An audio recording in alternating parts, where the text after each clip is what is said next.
স্বাগত জানাচ্ছি খাতুনগঞ্জ থেকে মতিঝিলে। সাথে আছে আমি শামীম জাহেদি। দক্ষ জনবলের অভাব থাকলেও দেওয়া হচ্ছে আরও কয়েকটা নতুন এয়ারলাইন্সের অনুমোদন। তবে অনেকেই বলছেন দক্ষ কর্মীর যোগান নিশ্চিত করতে না পারলে বেসরকারি এয়ারলাইন্স খাত শীঘ্রই বিপর্যয়ের মুখে পড়বে। আজ আমাদের আলোচনার বিষয় নতুন এয়ারলাইন্সের অনুমোদন।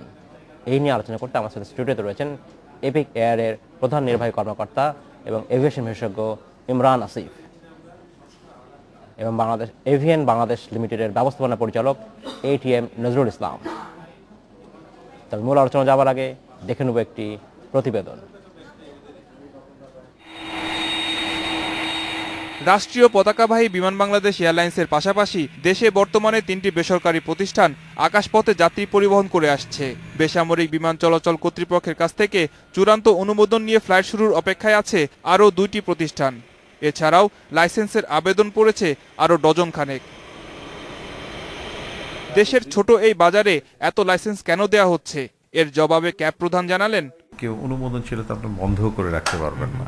তা আগে হলো হিউম্যান রিসোর্স যে জিনিসটা আছে সেটাকে যদি আমরা ডেভেলপ না করতে পারি, আমার কাছে কেন জানি মনে হয় শুধু এয়ারক্রাফট এনে আমরা হয়তো এখানে সাস্টেইন করতে পারবো না। প্রায় 1 বছর আগে যাত্রী পরিবহন শুরু করে নতুন এয়ারলাইন্স নোভো এয়ার। চাহিদার চেয়ে বেশি সরবরাহ এবং দক্ষ জনবলের অভাব বাণিজ্যিক এয়ারলাইন্স ব্যবসার সবচেয়ে বড় বাধা বলে জানালেন এর ব্যবস্থাপনা পরিচালক। আমাদের যেটা হচ্ছে এই সাপ্লাই চেনটা আমরা ডেভেলপ করলাম, ব্যাকওয়ার্ড লিঙ্কেজটা কিন্তু এখন আমরা ডেভেলপ করিনি। নতুন যে ইনভেস্ট করতে আসবে তাকে একটু চিন্তা ভাবনা করে আসতে হবে যে আমি মার্কেটকে ওভার সাপ্লাই করে আমি সাস্টেইন করতে পারবো কিনা। প্রতিযোগিতায় টিকে থাকতে না পেরে মাত্র 1 দশকে ঝরে পড়েছে বেশ কয়েকটি দেশীয় এয়ারলাইন্স। বিশেষজ্ঞদের মতে এয়ারলাইন্স ব্যবসায় অতিমাত্রায় বিদেশি নির্ভরতা এর অন্যতম কারণ। আমাদের দেশের এয়ার এভিয়েশন বা এভিয়েশন ইন্ডাস্ট্রিতে রিসোর্স পার্সন খুবই কম, ট্রেন বা এক্সপিরিয়েন্স পার্সোনালিটি খুবই কম, যার জন্য আমরা যে এখন দেখবেন যে কয়েকটা নতুন এয়ারলাইন্স আসছে, সাথে সাথে কিন্তু অন্য এয়ারলাইন্সগুলোতে টান পড়ে গেছে। সেদিন একটা এয়ারলাইন্স বলতেছে, ভাই আমার 15টা কেবিন ক্রু চলে গেছে আরেকটা এয়ারলাইন্স, আমি কী করে চালাবো। আর তাই নতুন বিনিয়োগের আগে এই খাতে দক্ষ জনবল তৈরির পরামর্শ এভিয়েশন খাত বিশেষজ্ঞদের। Mashiur Rahman, Independent News, Dhaka. দেখলাম প্রতিবেদনটি আমরা। ইমরান আসিফ, যেরকম ATM নজরুল ইসলাম, আপনাদেরকে স্বাগত জানাচ্ছি অনুষ্ঠানে। যেরকম আসিফ, প্রথম প্রশ্ন আপনাকে দিয়ে শুরু করতে হয়। আমাদের আজকে আলোচনার বিষয় হচ্ছে নতুন এয়ারলাইন্স। জি, আমাদের প্রতিবেদনে অনেকেই বলছেন যে নতুন এয়ারলাইন্স করার মতো জনবল বা দক্ষতা নাই, এটা বলা হচ্ছে। আপনি কি এটার সাথে একমত কিনা? এটার সাথে থ্যাংক ইউ আমাকে এখানে আমন্ত্রণ জানানোর জন্য। এটার সাথে আমি পার্শিয়ালি এগ্রি করি, পার্শিয়ালি করি না।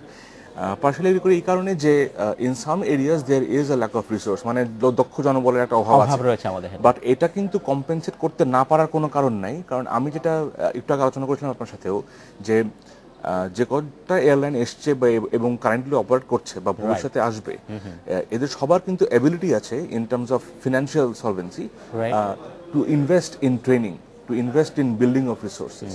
এখন এটাকে কম্পেল করার জন্য দুটো জিনিস দরকার। একটা হচ্ছে দ্য ম্যানেজমেন্ট অফ দ্য এয়ারলাইনকে বুঝতে হবে যে এটা নেসেসারি, এটার নেসেসিটিটা উপলব্ধি করতে হবে যে এই খরচটা করতে হবে, এই ইনভেস্টমেন্টটা করতে হবে।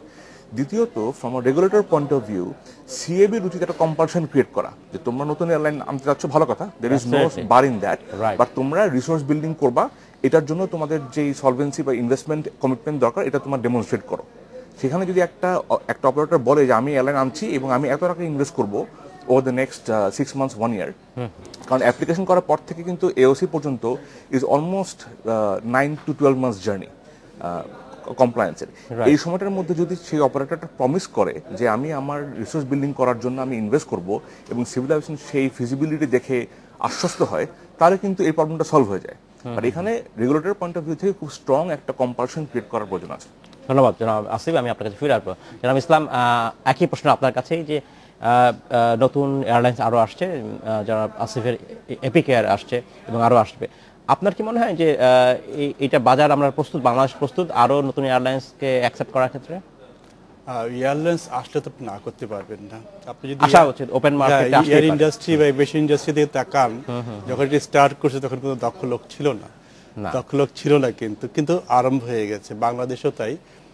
যখন প্রাইভেট এয়ারলাইন্স আসলো, জিএমডি থেকে যদি আমরা ধরি বা আরো আগে এয়ার পারাবাদ, তখন কিন্তু অত দক্ষ লোক ছিল না, বিমানের কিছু ছিল। যেটা উনি বললেন যে আমাদের কমিটমেন্ট থাকা উচিত অপারেটররা কমিট করে, কিন্তু বিশেষ করে বোর্ড অফ ইনভেস্টমেন্টের যখন এই যে নতুন লোক বিদেশি এক্সপেট্রিয়েট আনা হয় তখন কিন্তু একটা লিখিত দিতে হয় যে আমি এই লোকের এগেনস্টে এতটুকু ট্রেনিং খাতে খরচ করবো বা করবো। আনফর্চুনেটলি যেটা হয় যে অপারেটররা শুধু এয়ার এভিয়েশন ইন্ডাস্ট্রিতে না, অন্য ইন্ডাস্ট্রিতেও তাই, তারা ইন হাউস ট্রেনিংটা করতে চেষ্টা করে। ইন হাউস ট্রেনিংটা যদি হয় আপনার মাস লেভেলে আসবে না। আজকে 42 বছর হয়ে গেছে বাংলাদেশে এভিয়েশন ব্যবসায় আছে, কিন্তু আমরা দেখি যে এখন পর্যন্ত এভিয়েশন সায়েন্সের কোনো এডুকেশন বাংলাদেশে বেসরকারি এয়ারলাইন্সের ক্ষেত্রে কত বছর বয়স হলো? প্রায় 20 বছর। প্রায় 20 বছর। আমরা প্রথম থেকে বিমানকে ধরি, কিন্তু এখন পর্যন্ত এভিয়েশন সায়েন্সটা আমাদের এডুকেশনে কোনো কদরই পায় না, কোনো ইম্পর্টেন্সই পায় না। আপনি দেখবেন যে এভিয়েশনের উপরে কোনো বিবিএ বা এমবিএ পড়ানোই হয় না, যার জন্য এটা এত আনপপুলার। এমবিএ আর বিবিএ পড়লে সমাধান হবে কিনা? না, সমাধান হবে না, বাট এডুকেশন হিসাবে এটা একটা পপুলারিটি থাকা উচিত। একজন লোক জানা উচিত যে আমি এভিয়েশনে পড়ে এভিয়েশনে চাকরি পেতে পারি, কিন্তু সেটা হচ্ছে না বলে আমরা হিউম্যান রিসোর্সটা টানতে পারতেছি না। আমার এটার জন্য এটা দায়িত্ব হচ্ছে ইন্ডাস্ট্রি। আসলে ইন্ডাস্ট্রি যখন ফ্রেশ গ্র্যাজুয়েট যাবে জয়েন করবে, তার বাকি শেখানোর দায়িত্ব হচ্ছে ইন্ডাস্ট্রি। সেটা আসলে ইন্ডাস্ট্রি করছে না, সেটা ইন্ডাস্ট্রিটা করতেছে না। করতেছে এই জন্য যে তারা সবসময় on the in house training এ বেশি অ্যাকসেপ্ট, কিন্তু আলাদা যেমন বিমানের একটা ইনস্টিটিউট আছে, কিন্তু সিভিল এভিয়েশন তাদের সিভিল এভিয়েশন অ্যাপ্রোপ্রিয়েট একটা ট্রেনিং সেন্টার আছে, কিন্তু লোকজন সাধারণত যাচ্ছে না সেখানে। ধন্যবাদ জনাব ইসলাম। জনাব আসিফ, আপনার কি মনে হয় শুধুমাত্র ট্রেনিংই আমাদের বড় বাধা বাংলাদেশি যে ডোমেস্টিক যেগুলো এয়ারলাইন্স আছে তাদের উন্নতি করার ক্ষেত্রে? আমি ডোমেস্টিক বলতে হচ্ছে বাংলাদেশি মালিকানাধীন যেসব বেসরকারি খাতের মালিকানাধীন আসলে বলছি। আমরা আমাদের 22 বছরের অভিজ্ঞতা যদি বলি, বেসরকারি খাতের দিকে তাকিয়ে দেখি সাফল্যর চিত্র দেখছি না। সমস্যাটা আসলে কোথায়? সমস্যাটা হচ্ছে, যেটা আমি মনে করি, এগেইন আপনি প্রত্যেকটা কেসের ব্যাপারে একটা কমন জিনিস দেখবেন, যে শুরুর দিকটা কিন্তু মোরালে সবাই খুব ভালো করেছিল, একদম ইনিশিয়াল ফিউ ইয়ার্স। কারণ ওই সময়টাতে আপনার এনথুজিয়াজম, মানে ম্যানেজমেন্টের পক্ষ থেকে বলছি, ইনভেস্টার পক্ষ থেকে বলছি, একটা এনথুজিয়াজম থাকে, একটা কমিটমেন্ট থাকে, হায়ার ডিগ্রি অফ কমিটমেন্ট শুরু করার জন্য। 2-3 বছর পরেই কি যেটা হয় যে এই কমিটমেন্টগুলো কম্প্রোমাইজ হতে শুরু করে। এবং এই ইন্ডাস্ট্রি এমন ইন্ডাস্ট্রি যেখানে প্রচুর পয়সা ইনভেস্টমেন্ট, প্রচুর পয়সা লাগে, সেইটা করার ক্ষমতা আসলে ইনভেস্টর আছে কিনা? এগেইন আপনি যদি আবারও কেস দেখেন, প্রত্যেকের কিন্তু যথেষ্ট স্ট্রং ফিনান্সিয়াল ব্যাকগ্রাউন্ড ছিল। আচ্ছা, আমি নাম বলছি না কারো, বাট প্রত্যেকেরই ছিল। তো ব্যাপারটা হচ্ছে কমিটমেন্টে, আপনার পয়সা থাকলে হবে না, ওইটা আপনি খরচ করতে চান কিনা রিসোর্স বিল্ডিং এর ক্ষেত্রে, ওইটা সবচেয়ে ইম্পর্টেন্ট বিষয়। তো যদি আপনার পয়সা টাকাটা থাকে কিন্তু আপনি খরচ না করতে চান, দেয়ার ইজ নো সলিউশন। এবং যেটা হয়ে যাচ্ছে, যেটা আমি বললাম, যে প্রথম 2-3 বছর পর্যন্ত ঠিক থাকে, এরপর থেকে এই এরিয়াগুলোতে কম্প্রোমাইজ হওয়া শুরু করে, যেখানে কমপ্লায়েন্স না করলেও চলে, শর্টকাট করা যায় কিনা, এই ধরনের একটা অ্যাটিটিউড চলে আসে, to save money and make more money in the pocket. তো যার কারণেই কিন্তু কোয়ালিটি কম্প্রোমাইজ হয় এবং রিসোর্স বিল্ডিং হয় না। এবং আজকে যে সিচুয়েশনটা হচ্ছে, যে নতুন এয়ারলাইন আসলে পরে এক্সিস্টিং অপারেটর থেকে মানুষজন শিফট করে যাচ্ছে বা এক্সিস্টিং অপারেটররা সাফার করছে, এটার মূল কারণ কিন্তু তারা নিজেরাই, তারা নিজেরা গত কয়েক বছর ধরে যখন শুরু করার পর থেকে এখন পর্যন্ত কিন্তু সিগনিফিক্যান্ট রিসোর্স বিল্ডিং করেন নাই। এবং অপারেটরের উচিত এইসব অপারেটরদেরকে জিজ্ঞেস করা যে তোমরা যে অপারেট করছো ফর 3, 4, 5, 6 ইয়ার্স, তোমরা এই কয়েক বছরে কোন কোন এরিয়াতে গ্রাউন্ড সার্ভিস, ইঞ্জিনিয়ারিং ক্রু, তোমরা কোন ডিপার্টমেন্টে কোন সেকশনে কতজন লোককে তোমরা নিজেরা training করাইছো, and the number will be very very shockingly low. আমরা আশা করব এপিক এয়ার সেই কাজটা ভুল করবে না, এপিক এয়ার নিশ্চয়ই সেটা করবে। Committed to that. আচ্ছা, ধন্যবাদ। এখানে জি জনাব ইসলাম, আপনার প্রসেসের সাথে একটু অ্যাড করতে চাচ্ছি। যে কোনো ইন্ডাস্ট্রিতে কিন্তু 3টা সাইড আছে, একটা হচ্ছে আপনার প্রোডাকশন, দেন এটা একটা ব্যাকওয়ার্ড লিঙ্কেজ থাকে, একটা ফরওয়ার্ড লিঙ্কেজ থাকে। আমাদের দেশে যে আমরা মার খেলাম আমাদের এভিয়েশন ইন্ডাস্ট্রিতে, কিন্তু আমরা খুব ভালো করছি না, আপনি যে প্রশ্নটা করলেন, এটার পিছনে কিন্তু এটাই দায়ী। আমরা প্রোডাকশন যখন আমরা করি, কিন্তু আমরা কখনোই আমাদের ফরওয়ার্ড লিঙ্কটা কেমন হবে সেটা খুব একটা ভাবি না, এবং আমাদের ব্যাকওয়ার্ড লিঙ্কেজটা কতটুকু স্ট্রং। এটা দেখবেন যে বড় গাছের শিকড় যার গঠিত বেশি, সেই গাছটা কিন্তু অনেক বেশি স্ট্রং। লাউ গাছ বেশি দিন থাকে না, পড়ে যায় হেলে দুলে। আমাদের যে ব্যাকওয়ার্ড লিঙ্কেজটা কোথা থেকে আসবে? আমাদের র মেটেরিয়ালস কি, আমাদের স্পেয়ার পার্টস, ফুয়েল, এগুলো আমরা কখনো চেঞ্জ করতে পারবো না, কিন্তু আমরা হিউম্যান রিসোর্সটা আমরা অ্যাড করতে পারবো। আমাদের দেশে এটা ওয়ান অফ দ্য রিজন যে অনেক এয়ারলাইন্স কেন ধসে পড়লো, কারণ আপনি একটা এয়ারলাইন্স আমি নাম বলবো না, এখন আর নাই এক্সিস্টিং, তাদের একসময় 82 জন এক্সপেক্টিয়েট ছিল, 82 এক্সপেক্টিয়েট, সোজা কথা না এটা। আর তেমনি ফরওয়ার্ড লিঙ্কেজ যদি স্ট্রং না করা যেতে পারে, এই প্রোডাক্টটা আপনি কোথায় সেল করবেন, এই জিনিসটা আমাদের অভাব ছিল। সেকেন্ড যেটা ক্যাপিটাল, মানি যেটা বিষয়টা আমাদের দেখবেন সারা বিশ্বে এভিয়েশন ইন্ডাস্ট্রি কিন্তু ম্যাক্সিমাম আইদার গভর্নমেন্ট স্পন্সর্ড অথবা ক্যাপিটাল মার্কেট থেকে তারা ফান্ড আহরণ করছে। বাংলাদেশে মাত্র একটা এয়ারলাইন্স ক্যাপিটাল মার্কেটে আছে আর একটা হলো গভর্নমেন্ট স্পন্সর। ধন্যবাদ জনাব ইসলাম। আমাদের সময় হচ্ছে বিরতি যাওয়ার, ফিরে এসে আমরা কথা বলবো আপনার কাছে। সময় হলো একটি বিরতি যাওয়ার, ফিরছে শীঘ্রই, সাথেই থাকবেন।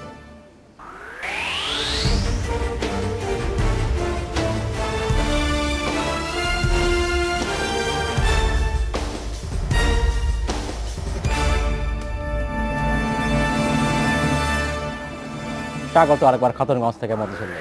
আজ আমরা আলোচনা করছি নতুন এয়ারলাইন্সের অনুমোদন নিয়ে। এই নিয়ে আলোচনা করতে আমাদের স্টুডিওতে রয়েছেন এপিক এয়ারের প্রধান নির্বাহী কর্মকর্তা এবং এভিয়েশন বিশেষজ্ঞ ইমরান আসিফ এবং এভিয়ান বাংলাদেশ লিমিটেডের ব্যবস্থাপনা পরিচালক এটিএম নজরুল ইসলাম। জনাব ইসলাম, জনাব আসিফ, আপনাদেরকে স্বাগত জানাচ্ছি আরেকবার। জনাব আসিফ, এবার প্রশ্ন আপনার কাছে। আমরা কথা বলছিলাম যে একটা এয়ারলাইন্স ইন্ডাস্ট্রি বাংলাদেশে আমরা দেখিনি কখনো, তাদের সাফল্য চিত্র দেখিনি গত 22 বছর ইতিহাসে। আপনার বিজনেস সিক্রেটটা কি? কেন মনে হয় আপনার যে এপিক এয়ারলাইন্স সেটা ভালো করবে? আমরা প্রথমত একটা লং টার্ম প্ল্যান নিয়ে এগোচ্ছি। টিপিক্যালি যেটা হয় যে একটা এয়ারলাইন যখন অ্যাপ্লাই করে to the civil aviation authority for licensing, প্রথম স্টেপটা হচ্ছে নো অবজেকশন সার্টিফিকেট চেয়ে, এবং সেখানে কিন্তু একটা ফিজিবিলিটি রিপোর্ট জমা দিতে হয় বাই রেগুলেশন রিকোয়ারমেন্ট। তো বেশিরভাগ ক্ষেত্রে দেখবেন যে এই ফিজিবিলিটি রিপোর্টটা এমনভাবে তৈরি করে দেওয়া হয় যে it's more like a make believe ধরনের একটা বিজনেস প্ল্যান, যেটার সাথে রিয়েলিস্টিক অ্যাজাম্পশনসের সাধারণত অনেক সময় গ্যাপ থেকে যায়।